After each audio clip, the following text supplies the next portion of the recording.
Plus, the attorney representing a teenager accused of killing a UT student speaks about his client for the first time. Akil Criner's attorney spoke after a hearing this morning. It comes at the same time we are getting new details about how Criner ended up in Austin after running away from his foster home in Killeen.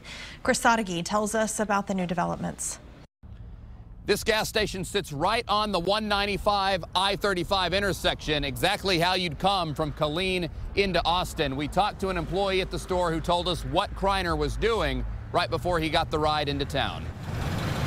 A month ago, Manoj Nepal came to work and said he found a customer snoozing. He was here before I came in, and then when I get in and he's still there sleeping in the chair. I told him he should stay outside because my customer doesn't like to loitering around here. Thursday, Georgetown police confirmed an off-duty officer gave Mikhail Criner a ride into Austin from this store. Criner first asked Manoj, and Manoj asked the officer. I asked him to give him a ride. He dropped the police car and then came back with his own car, and then he just gave him a ride back over there. He was walking to Austin, is my understanding. Criner's attorney, Ariel Payan, said he has spoken to him several times and that mental illness will be an issue in this case. He was confused, was very polite, didn't really understand what was going on, but was able to answer questions. The call reporting Criner as a runaway did not come until a day after he got the ride into Austin. Georgetown police said he was dropped off at a hospital north of campus, not far from the abandoned building where he was found one day after Hadaka Weiser's death. In Georgetown, Chris Sadeghi, KXAN News. Georgetown Assistant Chief Corey Cheetah sent us a statement saying Criner's ride was not official police activity or a call for service, rather an off-duty private act by someone trying to be kind. To help you understand how Criner got to Austin, he made his way from Texarkana, where he lived with his grandmother, and entered the foster care system sometime after December of 2014. Criner was arrested in Segoville, south of Dallas, last August. He's accused of stealing a pair of boots.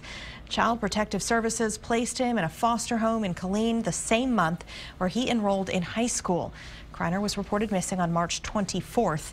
The day before, on March 23rd, is when the Georgetown police officer drove him to Austin. Georgetown PD says they fielded questions about whether this was a case of an officer dumping the homeless in Austin. They said, quote, "That is most certainly not the case in this instance, and that is not something we would condone. This is about one person trying to legitimately help another person."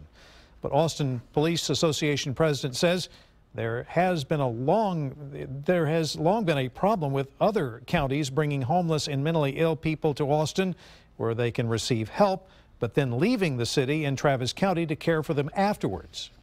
And I'm not saying you shouldn't be friendly, but they've created an environment which has led to people like Mr. Criner and other mentally ill youth coming here and making this a home on the street.